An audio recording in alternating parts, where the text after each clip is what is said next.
విజయవాడ పశ్చిమ నియోజకవర్గ మాజీ ఎమ్మెల్యే జలీల్ ఖాన్ ప్రస్తుతం మనతో ఉన్నారు. మధ్యాహ్నం నారా లోకేష్ని కలిశారు. మొన్నటి వరకు వైసీపీలో జాయిన్ అవుతున్న ప్రచారం జరుగుతున్న నేపథ్యంలో నారా లోకేష్ని కలవడం ప్రాధాన్యత సంతరించుకుంది. జలీల్ ఖాన్ మాట్లాడదాం. సార్, మీరు నారా లోకేష్ని కలిశారు, ఏం హామీ ఇచ్చారు? పార్టీలో కొనసాగుతున్నారు, ఏం హామీ ఇచ్చారు? హామీలు అంటే ముఖ్యం కాదండి. ఇక్కడ నేను తెలుగుదేశంలోనే ఉన్నా. నా ఎంపీ గారు నేను ఆయన ఆహ్వానించారు, మేము వెళ్ళాం, మాట్లాడాం, ఈ పరిస్థితులు చెప్పాం, ఈ విధంగా ఉందని. వాళ్ళ నోటీస్లో కూడా వచ్చింది. అది ఒక 3-4 రోజుల్లో డిసైడ్ అవుద్ది. ఏది ఉన్నా సీట్ల కన్నా ముఖ్యం పార్టీ గెలవాలి, ఎంపీ గెలవాలి, మిగతా నియోజకవర్గాల్లో గెలవాలి. మీ పరపతి, మీ ఇన్ఫ్లుయెన్స్, మీ అనుభవాలు నేను ఉపయోగించండి, మీరు సహకరించండి. నేను కూడా రాబోయే కాలంలో మీకు మంచి భవిష్యత్తు ఉండేది చేస్తాం. ఆ క్యాపబిలిటీ మీ దగ్గర ఉంది, స్టామినా ఉంది, ఆ చరిష్మా ఉందని చెప్పాడు. చాలా చక్కగా మా మధ్యలో దాదాపు 35 నిమిషాలు డిస్కషన్ జరిగింది. ఈ give me a good response. YCP పశ్చిమ నియోజకవర్గానికి ముస్లింలకి సీటు కేటాయించింది. ఇప్పుడు టీడీపీ కూడా ముస్లింలకు కేటాయిస్తే బాగుంటుంది ఒక అభిప్రాయం. ఆ విషయాన్ని నారా లోకేష్ వద్ద మీరు ప్రస్తావించారా? ఎస్, మొదటి నుంచి ప్రస్తున్నా, ఇవాళ కూడా ప్రస్తుతం. పవన్ కళ్యాణ్ గారితో వెళ్ళి కలిసా. ఆయన కూడా చెప్పా, వచ్చే 2-3 సీట్లు మీరు అలయన్స్ పెట్టుకుంటే రియాక్షన్ ఉంటుంది ముస్లిం ద్వారా అని చెప్పా. ఆయన కూడా మంచిగా రెస్పాన్స్ ఇచ్చాడు, రిసీవ్ చేసుకున్నాడు. తప్పనిసరిగా ఆలోచిస్తా అన్నారు. వాళ్ళ రిపోర్ట్స్ ఇవన్నీ చూసుకొని డిసైడ్ చేస్తారు. అంటే ఇంకా పశ్చిమ నియోజకవర్గానికి ఉమ్మడి కృష్ణా జిల్లాలో 11 సీట్లు ఆల్రెడీ ప్రకటించారు. పశ్చిమ నియోజకవర్గాన్ని పెండింగ్లో పెట్టారు. మీకు సీటు వస్తుందని నమ్మకంలో ఇంకా ఉన్నారా? ధర్మంగా అయితే తెలుగుదేశం కానీ పవన్ కళ్యాణ్ గారు కానీ గెలిచే సీట్ని పోగొట్టుకోకుండా వాళ్ళు కౌంట్లో ఫస్ట్ వచ్చేదే విజయవాడ వెస్ట్. పవన్ కళ్యాణ్ గారికి అలయన్స్లో పోయింది కాబట్టి ఆ 2 పార్టీలకి ఒక సీట్ కౌంట్లో వేసుకోవచ్చు. నేను ఉంటే అది నేను చెప్తాను కాదు, విజయవాడ పశ్చిమ ప్రజలు చెప్తాను. ఓకే, ఒకవేళ మీకు సీటు ఇవ్వకపోతే పార్టీ కోసం కష్టపడతారా? జనసేన కేటాయిస్తే ఆయన గెలుపు కోసం కృషి చేస్తారా? By the instructions of Pawan Kalyan and our beloved leader Chandrababu garu, Lokesh గారు ఏం చెప్తే చేస్తాం. అంటే మీకు సీట్ ఇవ్వాలని మీ అభిమానులు కానీ, మీ ఫాలోవర్స్ కానీ, మీ కార్యకర్తలు కానీ కోరుకుంటున్నారు, ఏం చెప్తారు? ఒక అలజడి లాగా ఉంది, సునామీ లాగా ఉంది వెస్ట్ కాన్స్టిట్యున్సీలో. ఏమవుద్ది, ఏంటి పరిస్థితి, ఏంటి గందరగోళం. అన్ని కులాలు మతాలు ఒకే ముస్లిమ్సే కాదు, అన్ని కులాలు ఆవేదనలో ఉన్నారు, అన్ని మతాలు ఆవేదనలో ఉన్నారు. కాబట్టి వాళ్ళు యాంగ్జైటీగా ఫీల్ అవుతున్నారు. అంటే మొన్న అయోధ్య రామిరెడ్డి గారిని కలిశారు, అప్పుడు పెద్ద ఎత్తున ప్రచారం జరిగింది, మీరు వైసీపీలోకి వెళ్తున్నారు, మిమ్మల్ని రమ్మన్నారు, వాళ్ళు పిలిచారనేది. అయోధ్య రామిరెడ్డి కలవటం గౌరవపరంగా కలిసాం. సీట్లు ఆ విషయాలు తక్కువ మాట్లాడి, ఆయనకి మాకున్న స్నేహాలు, ఆ పార్టీలో మాకున్న పరిచయాలు, ఆ పార్టీలో మొట్టమొదటి కోస్తా ఆంధ్రాలో చేరింది, ఇవన్నీ అనుభవాలు చెప్పుకున్నాం. మేము సీటు అది ఇదని పెద్ద ప్రెషర్ వేసిందే లేదు, జస్ట్ కలిసాం. ఆఫర్ ఏం రాలేదా సార్ వైసీపీ నుంచి? మీకు ఆఫర్ రాలేదా? నాకైతే రాలేదు. కానీ వాళ్ళ పార్టీ కార్యకర్తలు, నాయకులు, నియోజకవర్గంలో ఉన్నవాళ్ళు ఎక్కువ మంది నా దగ్గరకు వస్తున్నారు. మీరు వస్తే గెలుస్తాను, ఆ సీట్ పోద్దని భావన వ్యక్తం చేస్తున్నారు. అంటే టీడీపీ ఆల్రెడీ చాలా సర్వేలు చేసింది, మీ పేరుతో కూడా సర్వేలు చేసే ఉంటుంది. ఎందుకు వెనకడుగు వేస్తున్నారు మీకు సీట్ ఇవ్వడానికి?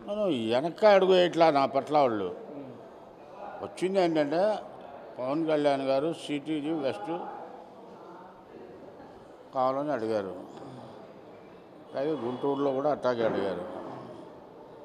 పవన్ కళ్యాణ్ గారికి కూడా చెప్పావు, ముస్లిమ్స్కి వచ్చేదే 3-4 సీట్లు, దాంట్లో మీరు కానీ చంద్రబాబు గారు అని అలయన్స్ ఇచ్చేస్తే ముస్లిమ్స్కి సీట్ రాకుండా పోతాయి. ఇప్పుడు విజయవాడ తప్పిందనుకోండి, శ్రీకాకుళం దాకా మా సీట్ లేదు, అడిగే హక్కు కూడా లేదు. కృష్ణా జిల్లా నుంచి కడప దాకా మాకు రైట్స్ ఉన్నాయి. ఎందుకంటే ప్రతి నియోజకవర్గంలో 10 నుంచి 15 వేల ఓట్లు ఉన్నాయి. కాబట్టి గెలిచే అవకాశాలు ఉన్న సీట్లు ఇవ్వాలి, కానీ గెలవని సీట్లు ఎందుకు? మీరు ఒక మాట అన్నారు, ముస్లింలకి సీట్లు ఇవ్వడం ద్వారా వాళ్ళ ఓట్లు రాష్ట్ర వ్యాప్తంగా ప్రభావం చూపిస్తాయని చెప్పారు. సీట్ ఇవ్వకపోతే ఆ ప్రభావం ఉండే అవకాశం ఉందంటారా? వాళ్ళ భావాలు అట్లా ఉన్నాయి, నేను చెప్పడం కాదు. ముస్లిం భావాలు నాకు ప్రతి ఓడు కడప నుంచి శ్రీకాకుళం దాకా నాకు ప్రతి ఓడు పరిచయం. నేనంటే గౌరవిస్తారు, నేనంటే అభిమానిస్తారు. వాళ్ళ భావాలు అట్లా ఉన్నాయి, నేను చెప్పడం కాదు. మీకు సీటు రాకుండా మీ పార్టీలోని మీ నియోజకవర్గం కొందరు అడ్డుకుంటున్నారనే ప్రచారం జరుగుతుంది, దాని మీద మీ సమాధానం? ఎవరు అడ్డుకుంటున్నారు?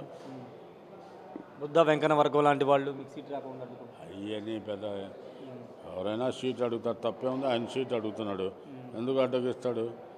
ఎవరికి వాళ్ళు అడ్డగిచ్చే ఇది కాదు, అందరూ అడుగుతారు. ఉద్దమ్ ఖాన్ అడుగుతాడు, జలీల్ ఖాన్ అడుగుతాడు, ఇంకోటి అడుగుతాడు, ఇంకోటి. అందరికీ అర్హత ఉంది, అడ్డగిచ్చటం అనేది కాదు. అంటే పశ్చిమ నియోజకవర్గం మీరే అంటున్నారు, ముస్లింలకి ఇక్కడ పట్టున్న నియోజకవర్గాన్ని మీరే అంటున్నారు. ఉన్న ఫ్యాక్ట్ అది. ముస్లింస్ ఎక్కువ సంఖ్యలో ఉన్నారు కాబట్టి వాళ్ళ హక్కు వాళ్ళకి ఇవ్వాలి. ఎందుకంటే 175 సీటుల్లో ముస్లిమ్స్కి దామాషా ప్రకారం ఇచ్చేవారు చాలా సీట్లు ఇవ్వాలి. కానీ కనీసం 4-5 సీట్లు ఇస్తే ఆ కులం సాటిస్ఫై అవుతుంది.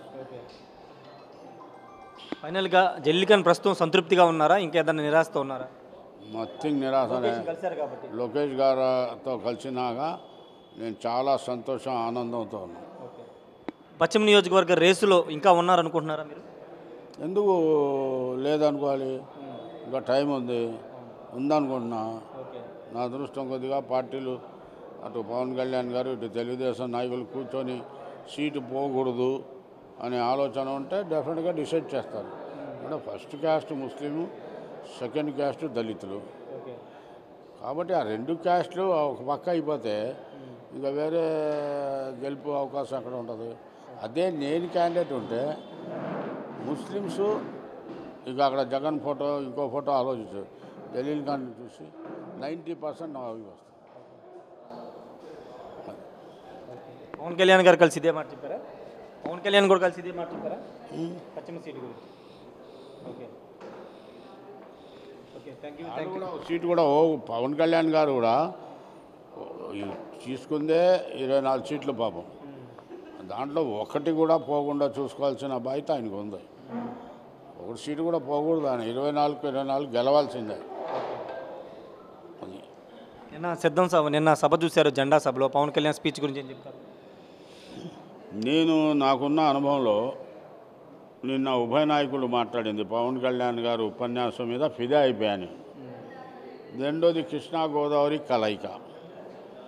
చంద్రబాబు గారు వాళ్ళ ఉపన్యాసంలో వారి అనుభవాలు ఇవన్నీ వాళ్ళు బ్రహ్మాండంగా వివరించారు. ఈ 2 పార్టీలకి ఇంకో కొత్త రక్తం ఎక్కింది. యువగళం పేరుతో యువ నాయకుడు లోకేష్ బాబు గారు కొన్ని 100 కిలోమీటర్లు పాదయాత్ర చేసి ప్రజల్లో చైతన్యం తీసుకోవాలి.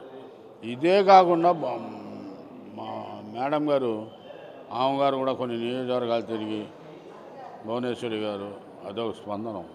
కాబట్టి గ్రామాన్న ఇవాళ విలేజెస్లో ఒక పక్క చంద్రబాబు గారు, ఒక పక్క పవన్ కళ్యాణ్, ఒక పక్క లోకేష్, ఒక పక్క మేడం గారు, ఇంతమంది ప్రజల్లోకి వెళ్తున్నప్పుడు ప్రజలు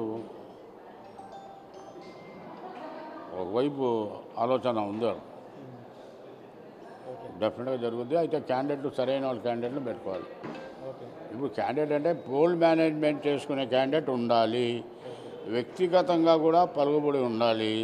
కేవలం పార్టీ ఓట్ల మీద ఆధారపడితే డెఫినెట్గా లాస్ అవుతుంది. Okay, thank you sir. మొత్తంగా అయితే రేసులో ఉన్నానని జలీల్ ఖాన్ చెప్తున్నారు. నారా లోకేష్ని కలిసింది దాదాపు 35 నిమిషాలు మాట్లాడాము.